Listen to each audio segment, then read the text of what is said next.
बिस्मिल्लाहिर्रहमानिर्रहीम। अस्सलामु अलैकुम वरहमतुल्लाहि वबरकातुह। Students, we are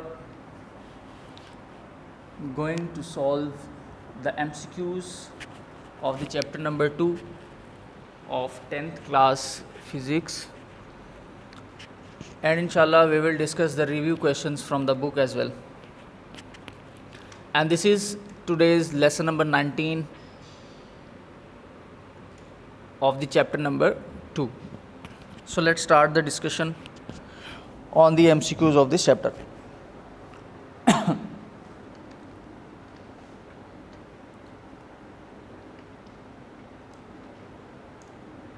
Students, in this chapter, the first statement of the MCQs is, which is an example of the longitudinal wave. Student, ये हम लोगों ने अपने पहले चैप्टर के अंदर डिस्कस किया था, और इसी तरह सेकंड चैप्टर के अंदर भी हम लोगों ने लॉन्गिट्यूडनल वेव को डिस्कस किया। और फर्स्ट टॉपिक के अंदर हमने साउंड वेव की कैरेक्टरिस्टिक्स को जब डिस्कस किया तो उसमें हमारे पास ये भी थी कि sound wave show a longitudinal nature. So यहाँ पर हम कंक्लूड कर सकते हैं कि इसका जो करेक्ट आंसर है which is sound wave, part number ए।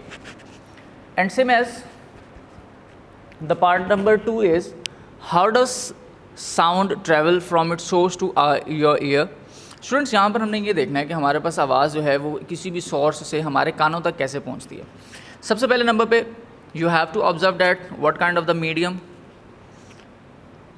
तो हमें पहले ये देखना है कि यहाँ पर मीडियम कौन सा। तो स्टूडेंट, जब किसी एक जगह से हमारे कानों तक आवाज़ आती है, नॉर्मली वो एयर का मीडियम होता है जिसमें से पास होकर हमारे पास साउंड पहुँचती है। तो यहाँ पर हम स्टूडेंट जब मीडियम एयर का है तो फिर हम यहाँ देखेंगे कि ऐसे कौन सी ऑप्शन हमारे पास करेक्ट है जिसमें एयर का वर्ड आ रहा है। तो which is part number A. So by change in air pressure, this is the correct answer. Part number 3 is which form of energy is sound. So simply according to the definition of sound, sound is a form of energy, but what kind of the energy is it. तो student, हम यहाँ पर ये देखते हैं कि sound energy show a mechanical nature, because according to the mechanical nature of the sound needs a medium for their propagation. So the mechanical, part number B is correct answer.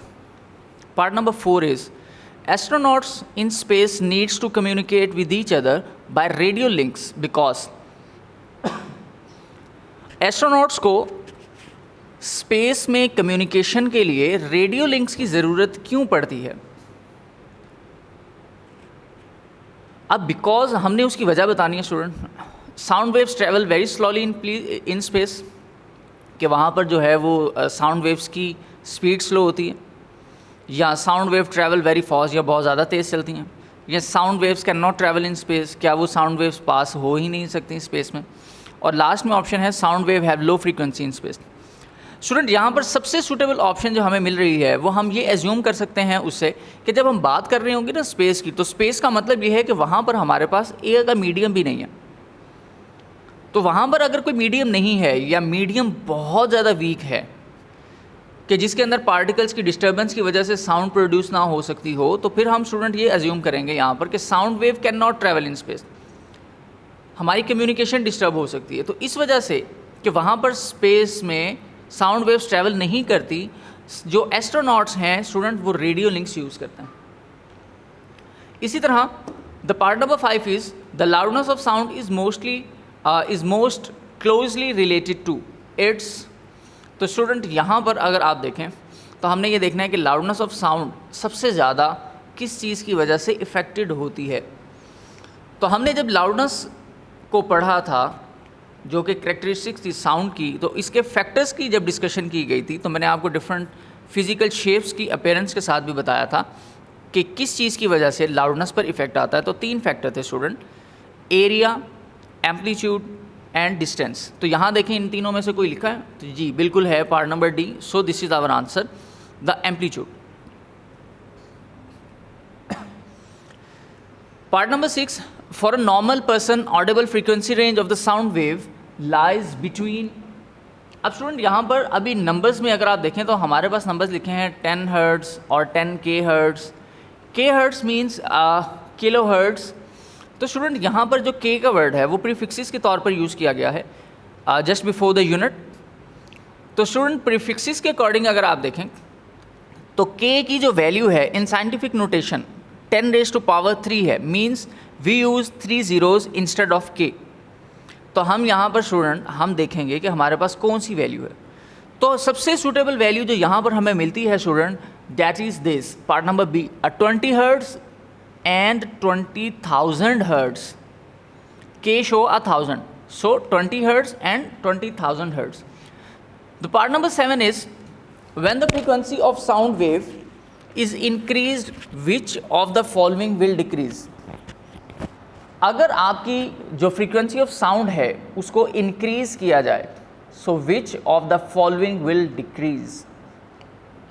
Student simply आप अपनी frequency के related जो information और factors हैं जिनके ऊपर ये depend कर रही है या जिनकी वजह से इस पर कोई इफ़ेक्ट आएगा, तो आप उसको अंडरस्टैंड करने के लिए सिंपली अपना फॉर्मूला एज्यूम कर सकते हैं which is the v is equal to F lambda. एक आप वेलोसिटी को सेपरेट कर दें, सेकेंडली आप लैम्डा को सेपरेट कर दें, तो f आपके पास कॉमनली आ जाता है और and same as f is also the inversely proportional to means reciprocal of the time period. तो स्टूडेंट आप ये देख लें कि अगर हम इक्वेशन की तरफ भी जाएं तो हमें सबसे पहले नंबर पे तो वेवलेंथ मिलती है और सेकेंडली जो रेसिप्रोकल वैल्यू हमारे पास आती है वो है टाइम पीरियड की। So we just conclude here as the part number C is correct answer which is 1 and 2 only, means the frequency of sound wave is increased then the wavelength and the period यानी time period will decrease. दोनों चीज़ें एक दूसरे के inversely proportional हैं, तो इन ये दोनों वैल्यूज़ हैं जो डिक्रीज होंगी with respect to time. Student यहाँ हम स्टार्ट करते हैं जी अपने रिव्यू क्वेश्चंस। कुछ रिव्यू क्वेश्चंस को आज डिस्कस करते हैं, उनके आंसर्स भी मैं आपको बता दूंगा और बाकी जो हैं वो इंशाअल्लाह अज़ीज़ हम अपने नेक्स्ट लेसन के अंदर कुछ जो बाकी रह जाएंगे वो डिस्कस करेंगे। तो स्टूडेंट रिव्यू क्वेश्चन में the first question is what is the necessary condition for the production of sound? Too much simply means that ऐसी कौन सी कंडीशंस हैं, या ये देख लीजिए कि साउंड की प्रोडक्शन कैसे की जा सकती है। तो हमने सिर्फ और सिर्फ यहाँ पर प्रोडक्शन ऑफ साउंड के वेज बताने हैं और कंडीशंस बतानी है कि साउंड की प्रोडक्शन कैसे हो सकती है। सो students let's move on to the answers and the answers I have is here it is. So student the first question we have is what is the necessary condition for the production of sound? So the part number 1 is आप shortcut way में भी लिख सकते हैं the body should vibrate and there must be a medium for the propagation of sound. तो ये दो conditions का होना ज़रूरी है कि साउंड वेव्स के लिए एक तो मीडियम का होना ज़रूरी है और साउंड वेव के लिए पार्टिकल्स की वाइब्रेशन का होना ज़रूरी है ताकि साउंड प्रोड्यूस भी हो सके और प्रोपगेट भी कर सके, एक जगह से दूसरी जगह पे ट्रैवल भी कर सके।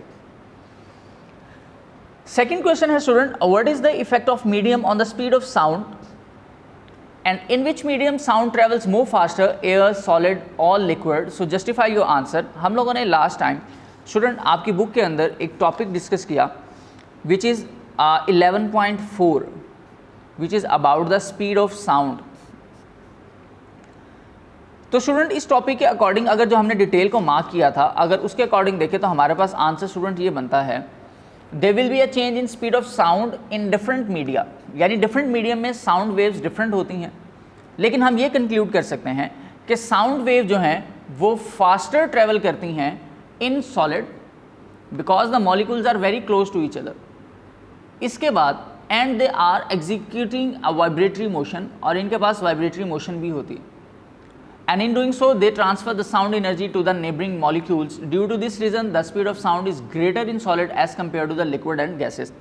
और कितने टाइम्स ग्रेटर है हमारे पास सॉलिड में बनिस्बत लिक्विड और गैसेस के, ये भी आपको बताया गया था कि the speed of sound travels in a solid is 15 times than gases and same as the speed of sound in liquid is 5 times than of gases.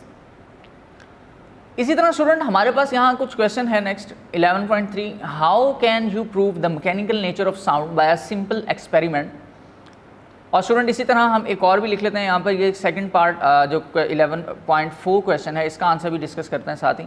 लिखा जी, what do you understand by the longitudinal wave, describe the longitudinal nature of sound wave. Student यहाँ पर ये 2 detailed experiments हैं जिनको हमने discuss किया था अपने चैप्टर की जो फर्स्ट हमारे पास स्टूडेंट टॉपिक था. मैं आपको शो करवा देता हूँ स्टूडेंट, लेट्स सी कि जो हमारा फर्स्ट टॉपिक था साउंड वाला, उसके अंदर हमने इन चीज़ों को डिस्कस किया था.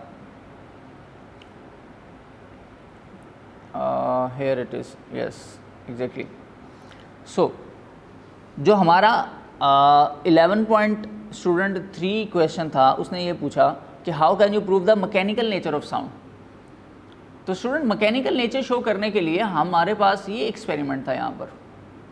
This sound requires a material medium for its propagation. So if it needs a medium for their propagation, then it means that the sound wave it shows a mechanical nature of sound. और ये इसका activity number 11.12 थी, जो पूरा experiment जो है आप read कर सकते हैं और यहाँ पर आप इसकी डिटेल में लिखेंगे. तो ये स्टूडेंट समझ लें कि आपके पास शॉर्ट नहीं बल्कि लॉन्ग क्वेश्चन की फॉर्म में आएगा.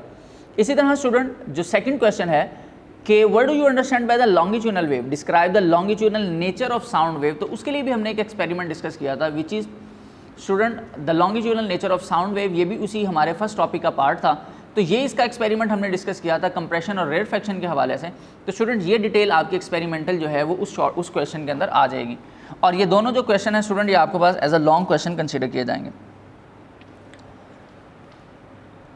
इसी तरह स्टूडेंट अब हमारे पास है 11.5 और 11.5 के अंदर स्टूडेंट अगर आप देखें तो sound is a form of wave. List at least 3 reasons to support the idea that the sound is a wave. Sound is a form of wave, यानी ये एक आपको बात बता रहा है कि साउंड जो है वो वेव है. लेकिन अब आप ये बताएंगे कोई ऐसी 3 रीजंस बता दें जिसकी वजह से हम ये प्रूव कर सकें कि साउंड जो है वो वेव नेचर शो करता है. अब इसका मतलब ये है कि अगर हमारे पास साउंड वेव्स भी सिंपल वेव्स की नेचर शो कर दें या उसकी करैक्टरिस्टिक्स और प्रॉपर्टीज़ को शो करें तो हम यहाँ पर एज्यूम कर लेंगे कि बिल्कुल sound is a form of energy है. सो यहाँ पर 3 पॉइंट्स कंक्लूड किए गए हैं. A transfer energy from a sounding body to the listener means के साउंड वेव या sound is transfer energy. Secondly, it needs a medium for their propagation. Sound travels just due to the vibration of the molecules. And the last and the most important, आप चाहें तो इन तीनों की जगह पर सिर्फ एक ही लिख सकते हैं जिसमें आप ये बात बता देंगे sound is a form of wave because, इस तरह से sound is a form of wave because the sound wave support the idea of the phenomena of reflection, rarefaction and diffraction. यानी हम ये 3 फिनोमिनाज यहाँ पर मेंशन कर सकते हैं, रिफ्रैक्शन, रिफ्लेक्शन एंड डिफ्रैक्शन, कि हमारे पास ये 3 फिनोमिनाज को सपोर्ट करता है. तो इसलिए हम ये कह सकते हैं कि ये 3 जो हमारे पास फिनोमिनाज थे ये किसी भी वेव से रिलेटेड थे. जो कोई भी वेव होगी वो 3 फिनोमिनाज शो करेगी. तो हमने एज्यूम कर लिया कि साउंड वेव भी अगर ये करैक्टरिस्टिक ये प्रॉपर्टीज़ शो करती है तो साउंड जो है is a form of wave also. 11.6 है student, we know that waves manifest the phenomena of reflection, diffraction and refraction. देखें जैसे अभी हमने ऊपर यहाँ पर इसका आंसर कंक्लूड किया तो हमें वही आंसर अपने नेक्स्ट क्वेश्चन में भी मिल गया. वी नो डैट, हमें पता है कि wave manifest the phenomena of reflection, diffraction and refraction. कि क्या वेव जो है, हमें ये पता है कि कोई भी वेव इन 3 फिनोमिनास को शो करती है. But does the sound also manifest this characteristics, क्या साउंड वेव भी इन्हीं 3 करैक्टरिस्टिक को शो कर सकती हैं? बिल्कुल, बिकॉज का sound is the form of energy, sound travels in a form of wave. तो अगर साउंड जो है वो हमारे पास वेव नेचर शो करती है तो इसका मतलब है कि उसमें भी ये 3 फिनोमिनास होंगे. So we conclude that yes, sound also manifest the phenomena of reflection, diffraction and refraction. Same as student, the 11.7 question is, what is the difference between the loudness and intensity of sound? Describe the relationship between two. So first of all student, you just have to define these 2 different characteristic, the loudness and intensity. Definition in दोनों की आप student सबसे पहले number पे mention कीजिएगा, and then ये आप बता सकते हैं कि it is not a physical quantity and it is a physical quantity whose unit is watt per metre square. If it is a physical quantity, then it means that we can measure it with the help of these units, but we cannot measure the loudness. But हम यहाँ पर loudness को तो measure नहीं कर सकते, intensity को measure कर सकते हैं, लेकिन यहाँ पर हम देखें तो sound intensity level को measure किया जा सकता है। वहाँ पर loudness और faintest sound का जो difference है उसको measure किया जा सकता है। तो इन दोनों का जो रिलेशन था लाउडनेस का इंटेंसिटी के साथ स्टूडेंट, वो ये हमारे पास वेबर-फेचनर लॉ के अकॉर्डिंग आता था, which is the loudness is directly proportional to the log of intensity. तो ये हमारे पास वेबर-फेचनर लॉ था और इसके अकॉर्डिंग हम इन दोनों के दरमियान जो है वो रिलेशन शो कर सकते हैं। 11.8 क्वेश्चन है, on what factor does the loudness of sound depends. Loudness of sound किन चीज़ों पर डिपेंड करती है स्टूडेंट? 3 फिनोमिना हमने डिस्कस किए थे। The number 1 amplitude, the number 2 area and number 3 distance of a vibrating body. यहाँ पर कोई से 2 आप मेंशन कर सकते हैं, या तीनों लिख देंगे तो बहुत अच्छी बात है। 11.9 क्वेश्चन है student, what do you mean by the term intensity level of sound, name and define the unit of intensity level of sound. अब स्टूडेंट हम लोगों ने इंटेंसिटी लेवल को डिस्कस किया था, इसका प्रॉपर एक लॉन्ग क्वेश्चन हमने डिस्क्राइब किया था, उसमें हमने इनके यूनिट्स को भी डिस्कस किया था। So simply the difference of loudness of sound and the faint sound between the loudness L of an unknown sound and the loudness L naught of the faintest sound is called the intensity level of an unknown sound. So the intensity level is mentioned by the formula L minus L naught is equal to log I over I naught and by using a unit Bell. Student, the unit of intensity level of sound is Bell and it is defined as, ये हमारे पास intensity level का unit था bell और इसका सब unit हमने बनाया था स्टूडेंट डेसिबल। सो हम यहाँ लिख सकते हैं इसकी डेफिनेशन में, if intensity of any unknown sound is 10 times greater than the intensity of I not of the faintest sound,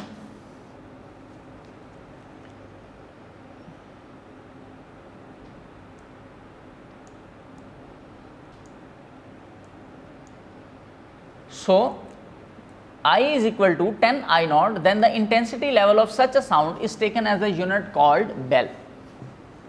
तो ये स्टूडेंट आप यहाँ पर इसकी डेफिनेशन में मेंशन कर सकते हैं। इसी तरह 11.10 what are the units of loudness and why do we use the logarithmic scale to describe the range of sound intensities and we hear।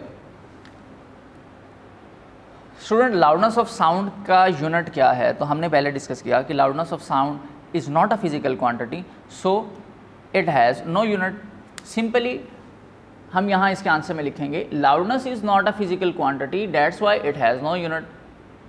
अच्छा, सेकंड पार्ट का आंसर ये होगा कि we use a logarithmic scale to describe the range of sound intensity we hear because this range is so wide, यानी बहुत बड़ी range है, इनकी वैल्यूज़ बहुत ज़्यादा हैं। जैसे हमने एक वैल्यू यूज़ की थी ना 10⁻⁻12 वॉट पर मीटर स्क्वायर, तो 10⁻⁻12 बहुत ही छोटी वैल्यू थी, यानी 0 के साथ 10 से पहले हमारे पास अप्रॉक्सीमेटली 12 जीरोज़ आ रहे हैं।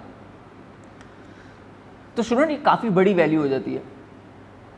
तो इस वजह से हम ये कहते हैं कि वाइड रेंज थी, तो लॉगरिथमिक स्केल यूज़ किया जाता है ताकि हम अपनी वैल्यू को कंक्लूड कर लें।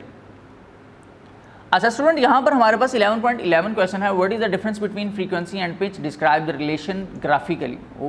ग्राफिकली हमने इनके दरमियान डिफरेंस और ये फिजिकल नेचर और फिजिकल अपीयरेंस मैंने भी आपको स्टूडेंट जब हमने कैरेक्टरिस्टिक्स ऑफ साउंड को डिस्कस किया था तब मैंने डिटेल में आपके साथ शेयर की थी। सबसे पहले तो हम फ्रीक्वेंसी की और पिच की डेफिनेशन लिखेंगे एंड देन स्टूडेंट इनके यूनिट्स बताएंगे। Frequency has the unit hertz but the pitch has no unit. Simply यहाँ पर स्टूडेंट हमारे पास हाई फ्रीक्वेंसी और लो फ्रीक्वेंसी के लिहाज से ग्राफिकल रिप्रेजेंटेशन है, this is of high frequency, this is of low frequency, and इसी तरह पिच के लिए भी this is a lower pitch and higher pitch. ठीक है स्टूडेंट, तो यहाँ पर हम अपनी इन वैल्यूज़ को यहाँ पर शो करेंगे। सो this is the physical appearance. The 11.2 question is describe the effect of change in amplitude on the loudness and the effect of change in frequency on pitch of sound. हमने ये बताना है कि amplitude को change करने से loudness के ऊपर क्या इफेक्ट आता है।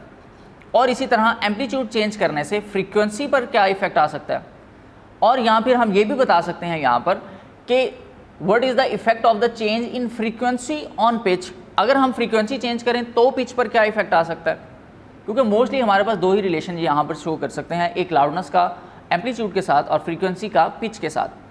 तो स्टूडेंट यहाँ पर हम लिखेंगे if there is an increase in the amplitude of a vibrating body there will be increase in the loudness of sound, अगर एम्पलीट्यूड बढ़ेगा तो लाउडनेस भी बढ़ जाएगी। इसी तरह similarly greater the frequency greater will be the pitch, अगर frequency ज़्यादा होगी तो हमारी पिच भी हाई हो जाएगी, इसी तरह लो फ्रीक्वेंसी होगी तो पिच भी लो हो जाएगी, डायरेक्टली रिलेशन है। और आज का स्टूडेंट हमारे टॉपिक का लास्ट क्वेश्चन जो हम डिस्कस कर रहे हैं which is the 11.3। Student if the pitch of the sound is increased, अगर हम पिच को इंक्रीज कर दें तो what are the changing in the following, frequency पर क्या इफेक्ट पड़ेगा। अभी हमने पिछले क्वेश्चन में डिस्कस किया स्टूडेंट, पिछले क्वेश्चन में हमने ये डिस्कस किया कि अगर हम फ्रीक्वेंसी को हाई करेंगे तो पिच भी हाई हो जाएगी, अगर हम फ्रीक्वेंसी को जो है वो लो करेंगे तो इंटेंसिटी जो है जो हमारी पिच है वो भी लो हो जाएगी। तो सेम स्टूडेंट हम यहाँ मेंशन कर सकते हैं according to the wave equation v is equal to F lambda, if there is an increase in the pitch then there will also be the increase in frequency. And same as wavelength अगर decrease करेंगे तो wave velocity will increase, there will be the no change in the amplitude of the wave, तो pitch की वजह से amplitude का कोई वास्ता ही नहीं है, इस वजह से उस पर कोई फ़र्क नहीं पड़ेगा।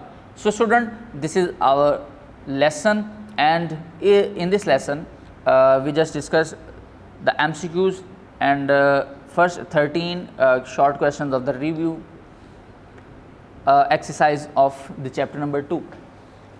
और उम्मीद है स्टूडेंट कि आपको क्वेश्चंस के आंसर इन रिटन फॉर्म भी मिल गए होंगे और डिस्कशन में भी आपको समझ आ गई होगी। बाकी क्वेश्चंस इंशाल्लाह हम अपने नेक्स्ट लेसन के अंदर डिस्कस करेंगे, और तब तक के लिए स्टूडेंट्स आप इन क्वेश्चंस को लिख भी लें, याद भी करें, अगर कोई प्रॉब्लम हो तो उसको डिस्कस करें, बुक से बार बार रिव्यू करें, और स्टूडेंट लाजमी तौर पर एक दफ़ा कोशिश किया करें कि आप अपनी बुक को ज़रूर रीड करें। अपने बुक से टॉपिक्स को जब आप डिस्कस करेंगे, रीड करेंगे, गो थ्रू करेंगे, रिवाइज़ करेंगे, तो स्टूडेंट आपकी जो वोकेबलरी है वो भी इन्हांस होगी, आपकी लर्निंग भी इंक्रीज़ होगी, आपकी रीडिंग स्किल्स भी बढ़ेंगी और आपकी जो लर्निंग है वो भी ज़्यादा अच्छी होगी। तो उम्मीद है स्टूडेंट्स आप इन बातों पर अमल करेंगे। मुझे इजाज़त दीजिए, अल्लाह हाफ़िज़।